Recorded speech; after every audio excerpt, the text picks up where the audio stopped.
الحمد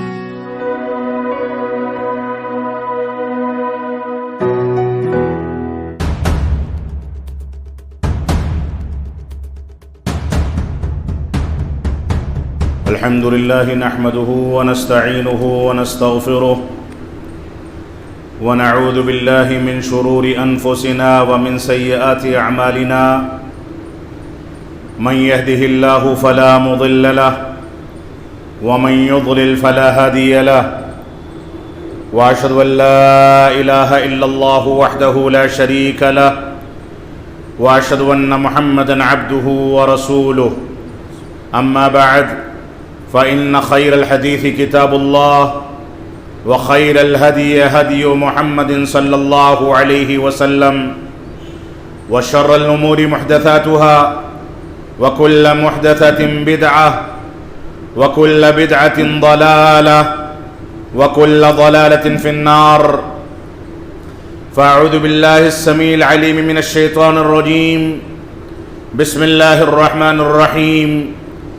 يا أيها الذين آمنوا ادخلوا في السلم كافة ولا تتبعوا خطوات الشيطان إنه لكم عدو مبين وقال النبي صلى الله عليه وسلم يا غلام احفظ الله يحفظك احفظ الله تجده تجاهك وإذا استعنت فاستعن بالله وإذا سألت فاسأل الله رواہ الترمذی وصححہ الالبانی۔ محترم سامعین کرام، بزرگان دین، نوجوانان ملت اسلامیہ اور خواتین اسلام، ہمارے اوپر رب کائنات نے سب سے عظیم نعمت جو نازل فرمائی، ہم کو جس سب سے عظیم نعمت سے بہرور فرمایا اور جس سب سے عظیم نعمت سے نوازا، وہ نعمت اسلام کی صحیح نمائندگی ہے، وہ نعمت رب کائنات کی توحید اور توحید کے تقاضوں کی تکمیل ہے، وہ نعمت رسول اکرم صلی اللہ علیہ وسلم کی پیروی، آپ کی اتباع اور پیروی اور اتباع کا حق ادا کرنا ہے، وہ نعمت صحابہ کرام کا احترام اور صحابہ کرام کا احترام کرنے والوں سے محبت اور صحابہ کرام سے بغض و کینہ رکھنے والوں، ان کی تنقیص و توہین کرنے والوں سے عداوت اور ان کا بائیکاٹ کرنا ہے۔ رب کائنات نے ہم کو یہ شعور عطا فرمایا کہ ہم صحیح کو صحیح سمجھ کر کے اس کے مطابق زندگی گزاریں، غلط کو غلط سمجھیں اور اس سے اجتناب کریں، صحیح چیز کو صحیح کہیں، منکر کو منکر کہیں، امر بالمعروف اور نہی عن المنکر کا فریضہ انجام دیں۔ میں نے آپ کے سامنے جو آیت کریمہ تلاوت کی ہے، رب کائنات نے تمام کے تمام مسلمانوں کو اس بات کا حکم دیا کہ یا ایھا الذین آمنوا ادخلوا فی السلم کافہ، اے ایمان لانے والو، ایمان کا دعویٰ کرنے والوں، ایمان پر چلنے والوں، ایمان کے تقاضوں کی تکمیل کا دعویٰ کرنے والوں، ادخلوا فی السلم کافہ، اسلام میں مکمل طریقے سے داخل ہو جاؤ، اسلام کے تقاضوں کی تکمیل کرو، عقائد کا خیال کرو، منہج سلف کے مطابق زندگی گزارو، معاملات کو بہتر کرو، اخلاقیات کو سنوارو، لین دین کے اندر شفافیت پیدا کرو، حلال و حرام کی تمیز پیدا کرو، چلو تو اسلامی تعلیمات کے مطابق چلو، معاملات کرو تو اسلامی تعلیمات کے مطابق معاملات کرو، لین دین کرو، لوگوں سے گفتگو کرو، یہاں تک کہ جب کسی سیڑھی پر چڑھو،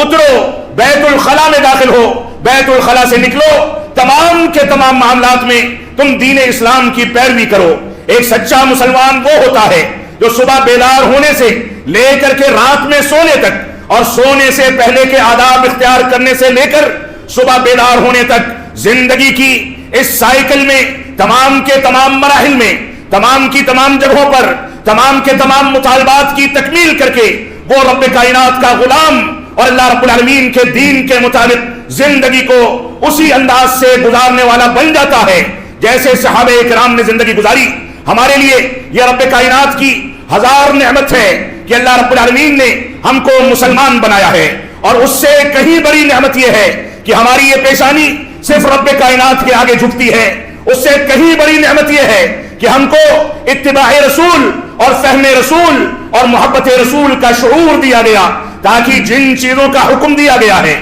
ان کو بجا لائیں، جن چیزوں سے روکا گیا ہے ان سے اجتناب کریں۔ جو طریقہ رب کائنات کے ذکر و اذکار اور اس کی عبادت کو انجام دینے کا سکھایا گیا ہے اسی کے مطابق زندگی کو ڈھالیں. یہ رب کائنات کی سب سے عظیم نعمت ہے. ہماری ذمہ داری ہے کہ ہم قرآن و سنت کی روشنی میں مکمل طریقے سے صحابہ کرام کے فہم کے مطابق دین اسلام کو اپنائیں، اس کے مطابق چلیں، علماء کے مقام کو سمجھیں. غیر علماء نے جو گمراہیاں پھیلا رکھی ہیں اس سے اجتناب کریں، دین کو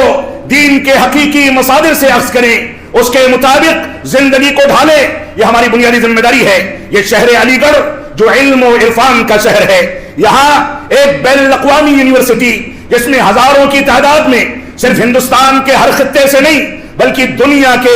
بے شمار علاقوں سے طلبہ اور طالبات آ کر کے علم و آگاہی حاصل کرتے ہیں. رب کائنات نے اس دنیا میں جو علوم پیدا فرمائے ہیں ان علوم کو سیکھنے سکھانے کا کام کیا جاتا ہے، اور یہاں کے فارغین ساری دنیا میں مختلف بڑے بڑے مناصب پر فائز ہو کر کے دنیا کی قیادت کا کام کرتے ہیں. لیکن کیا ہی خوب ہوتا کہ یہ دنیا داری کے ساتھ ساتھ دینداری کو اس کے حقیقی مراجع سے سیکھ کر کے اس کے مطابق زندگی گزارنے کا ہنر بھی سیکھا جاتا، اس کے جانب بھی توجہ دی جاتی. ہماری ذمہ داری ہے، ہماری یونیورسٹی کے طلبہ اور طالبات کی ذمہ داری ہے کہ دین کے بارے میں اپنے اندر شعور اور آگاہی پیدا کریں، اپنے اندر یہ احساس پیدا کریں کہ رب کائنات نے جب ان کو اس دنیا میں وجود بخشا تو ان کے وجود اور ان کی تخلیق کا مقصد بیان کرتے ہوئے رب کائنات نے واضح کر دیا کہ وما خلقت الجن والانس الا ليعبدون، کہ ہم نے انسانوں کو اور جناتوں کو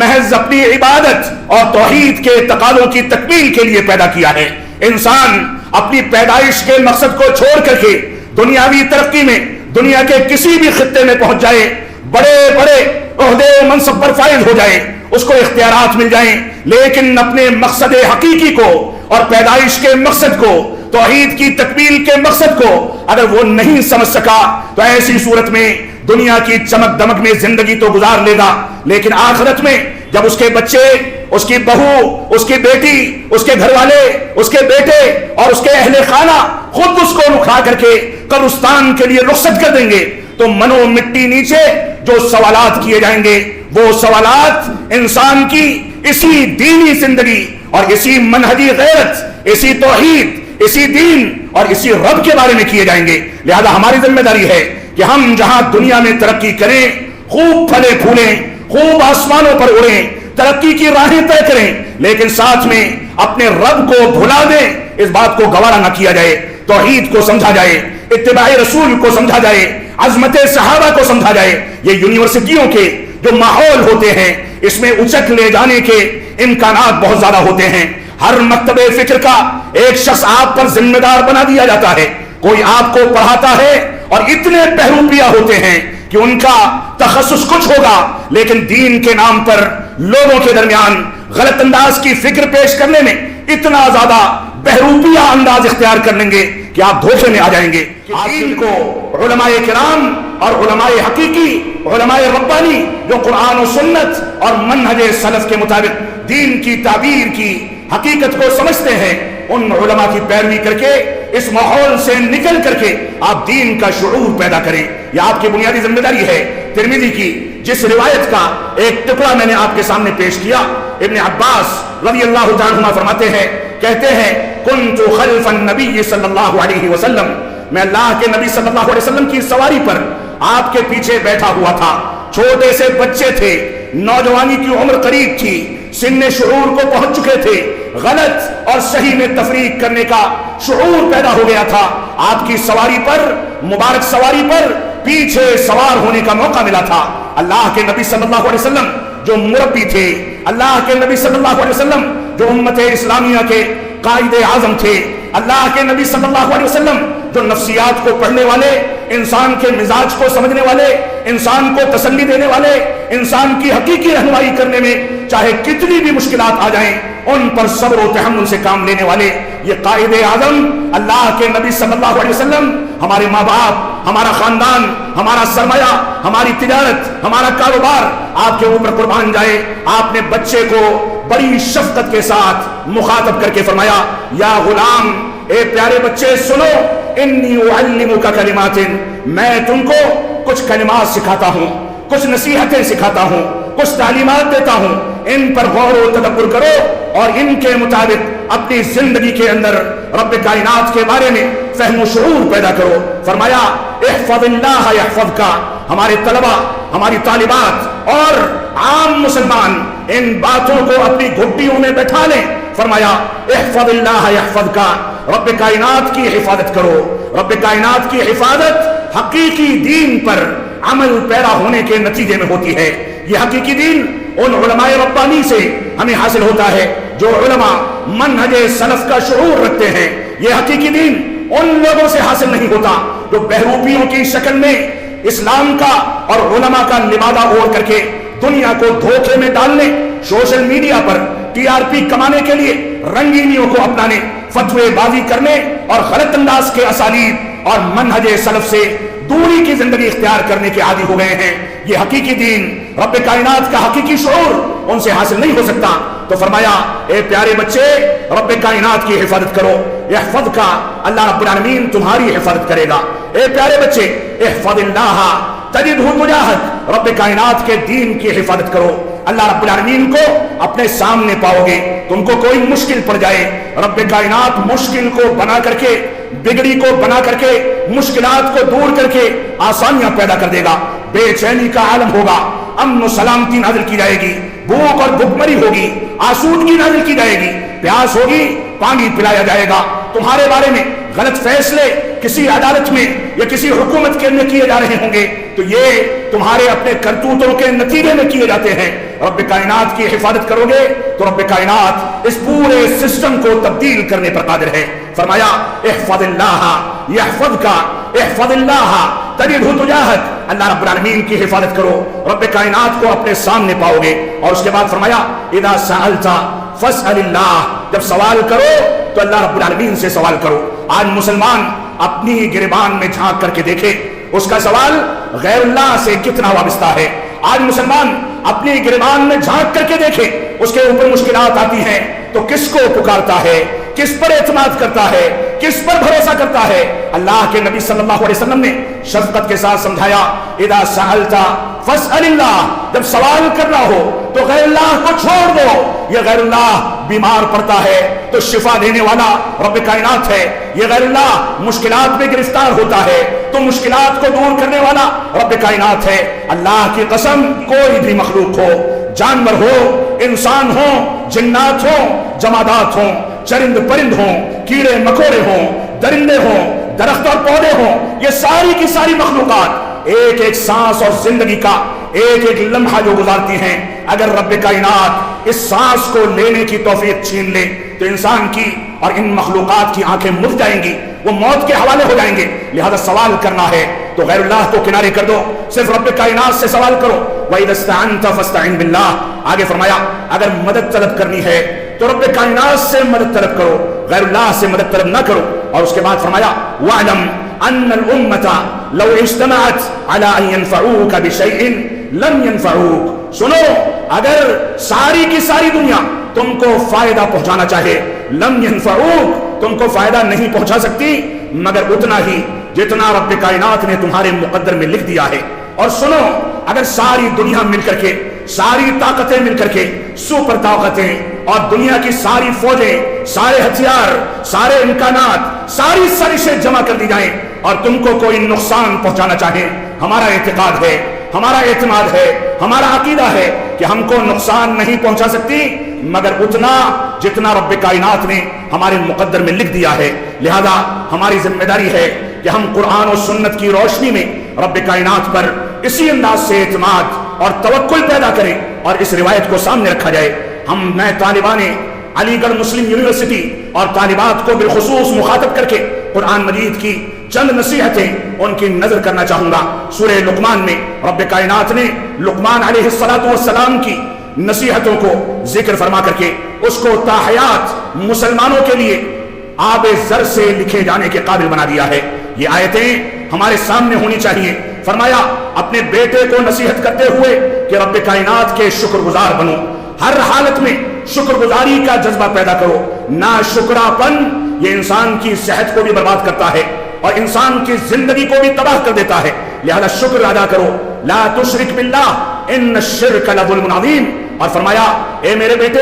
اللہ رب العالمین کے ساتھ کسی کو شریک نہ ٹھہرانا، نہ اس کی ربوبیت میں، نہ الوہیت میں، نہ اسماء و صفات میں، کیونکہ یہ شرک بہت بڑا ظلم ہے۔ اور اس کے بعد رب کائنات کی باریک بینی کا تذکرہ کرتے ہوئے فرمایا ان تکو مثقال حبۃ من خردل فتکن فی صخرہ او فی السماوات او فی الارض یأتی بها اللہ۔ فرمایا رب کائنات نے لقمان علیہ السلام کی نصیحتوں کو نقل کرتے ہوئے فرمایا کہ اگر ایک رائی کے دانے کے برابر کوئی کام یا کوئی چیز چٹانوں کے نیچے یا آسمانوں اور زمینوں کے اندر چھپی رہے تو بھی رب کائنات آخرت میں نکال کر کے تمہارے سامنے رکھ دے گا۔ رب کائنات کی اس قدرت اور اس صفت کو سمجھ کر کے چلو۔ تم رات کی تاریکی میں اگر کھانستے ہو، سانس لیتے ہو، رات کی تاریکی میں کچھ سوچتے ہو تو رب کائنات وہ بھی جانتا ہے۔ گھنے جنگلوں میں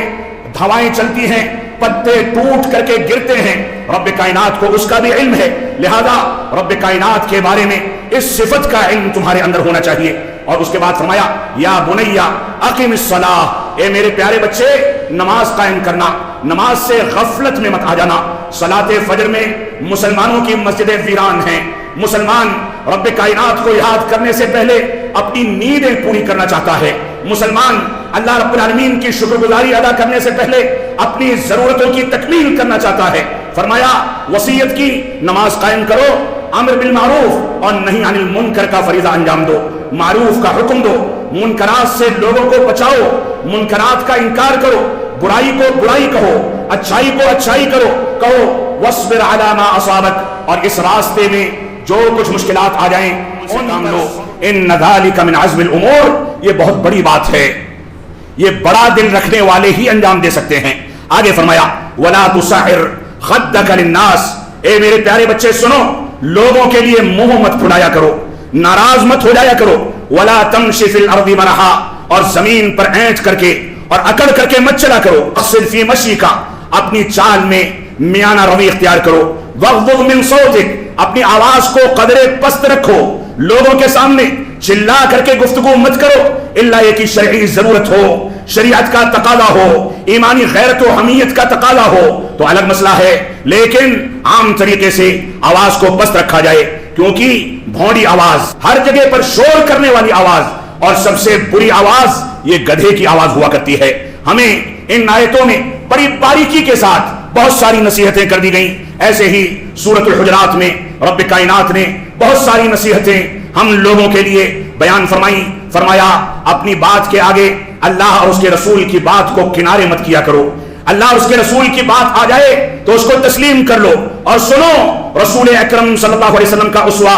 آپ کا طریقہ، آپ کی سنت ثابت ہو جائے تو اس پر اپنی آواز کو بلند نہ کرو، ایسا کرو گے تو تمہارے اعمال تباہ کر دیے جائیں گے۔ اگر تم میں سے دو مسلمانوں کے گروہوں میں کوئی اختلاف ہو جائے تو صلح صفائی کراؤ، صلح کرانے کی کوشش کرو، ایک دوسرے کا مذاق مت اڑاؤ، نہ مرد ایک دوسرے کا مذاق اڑائیں، نہ خواتین ایک دوسرے کا مذاق اڑائیں، نہ کسی کو برے القاب سے ملقب کیا جائے اور نہ کسی کا مذاق اڑایا جائے۔ کثرت زن سے اور سوء زن سے اپنے آپ کو بچاؤ، کیونکہ سوء زن یہ اکثر گناہوں کے طرف لے جانے والی چیز ہے۔ رب کائنات نے سورۃ الحجرات میں بے شمار نصیحتیں فرما دی۔ میں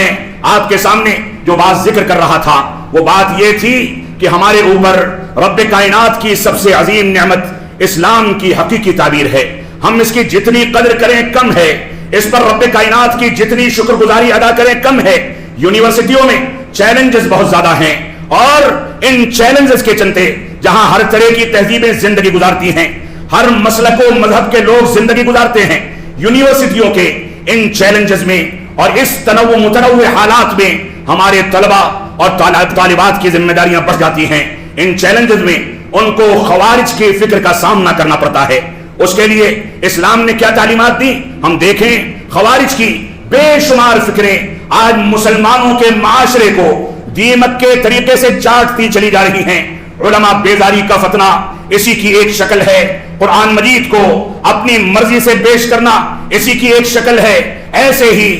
مسلمانوں پر کفر کا فتویٰ سادھنا، حکام کے خلاف بغاوت کرنا، یہ اسی کی مختلف شکلیں ہیں۔ لہذا خوارج کی فکر سے ہمارے طلباء اور ہماری طالبات کو مکمل طریقے سے چوکنا رہنا چاہیے۔ عقیدے سے متعلق جو فتنے اور چیلنجز ہیں، عقیدے کا بگاڑ ہے، فساد ہے اس سے بچنا، سنت کی عظمت کا خیال کرنا، سنت کا انکار کرنے والوں، سنت کی حجیت کا انکار کرنے والوں، سنت کی تنقیص و توہین کرنے والوں سے جب آپ کا سامنا ہو تو آپ اپنا راستہ الگ کر لیں، آپ قرآن و سنت کے مطابق چلیں، اسی پر زندگی گزاریں۔ صحابہ کرام کی تنقیص کرنے اور توہین کرنے والوں سے آپ کا سامنا ہو، بے شمار افراد موجود ہیں، ان سے آپ برات کا اعلان کر دیں۔ خود ساختہ دین اور ایسے ہی اپنی شخصیات کو ترجیح دینے والے، تقلید شخصی کی اندھی دعوت دینے والے بے شمار افراد موجود ہیں، ان کے سامنے صحابہ کرام کا مقام ذکر کیا جائے تو یہ صحابہ کرام کو کنارے کر دیتے ہیں، لیکن ان کی شخصیات پر انگلی اٹھ جائے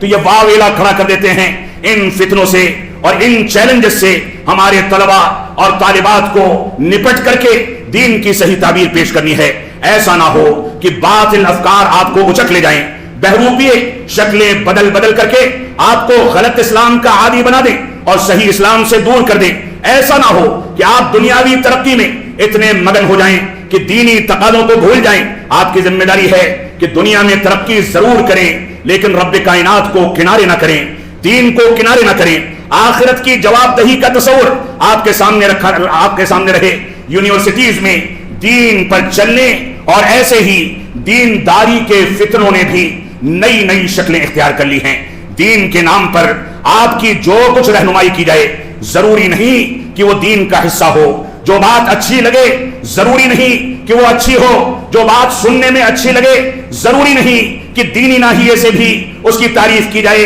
لہذا دینداری کا فتنہ یہ ہے کہ آپ کسی کے بھی کہنے پر، دین کے نام پر کسی بھی راستے پر نکل جائیں اور یہ سمجھیں کہ میں رب کائنات کی رضامندی کے لیے ایسا کرتا ہوں۔ معاف فرمائیں گے، یہ دینداری کا فتنہ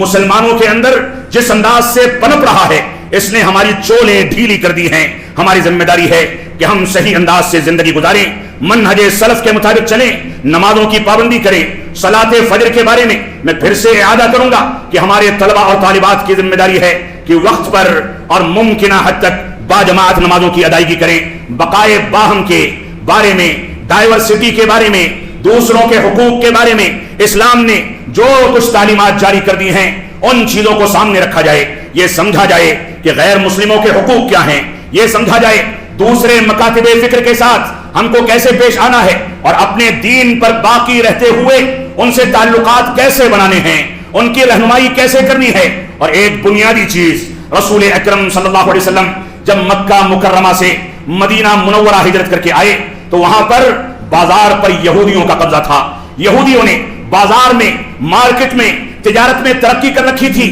آپ چاہتے تو ان کو اکھاڑ کر کے پھینک دیتے، لیکن نہیں، ہرگز نہیں۔ صحابہ کرام کو تیار کیا گیا کہ ٹرانسپیرنسی کی بنیاد پر، ایمانداری کی بنیاد پر، اسلامی بنیادوں پر سود خوری سے بچتے ہوئے تجارت کا ایک خاکہ کھڑا کیا جائے۔ اور یہودیوں نے تجارت کی جو لکیر کھینچ رکھی ہے اس کو مٹانے پر انرجی ضائع کرنے کے بجائے اس سے بڑی لکیر کھینچ کر کے مثبت ذہنیت کا ثبوت دیا جائے اور ترقی کی راہ پر گامزن ہو کر کے دنیا کے سامنے مثال قائم کی جائے۔ اور صحابہ کرام نے اسی اسلوب کو اختیار کیا۔ لہذا آج کے دور میں جہاں مسلمان ایک دوسرے مسلمان کی ٹانگ کھینچنے اور اس کو ترقی پر دیکھ کر کے حسد کا شکار ہو جانے کا عادی بن چکا ہے، ان کو اپنی اس فطرت سے توبہ کر کے لمبی لکیر کھینچنے اور مثبت ذہن کے تحت ترقی کرنے پر غور و تدبر کرنا چاہیے۔ رب کائنات ہم کو قرآن و سنت کی پیروی کرنے کی توفیق عطا فرمائے۔ اللہ رب العالمین ہم کو توفیق عطا فرمائے کہ ہم قرآن و سنت کے مطابق زندگی گزار سکیں۔ ہم جب تک جئیں تب تک اسلام پر جئیں، جب ہمارا خاتمہ ہو تو ایمان پر ہو۔ بارک اللہ لنا ولکم فی القرآن المجید ونفعنی وإیاکم بالآیات والذکر الحمید انہ تعالی جواد کریم ملک بر الرؤوف الرحیم۔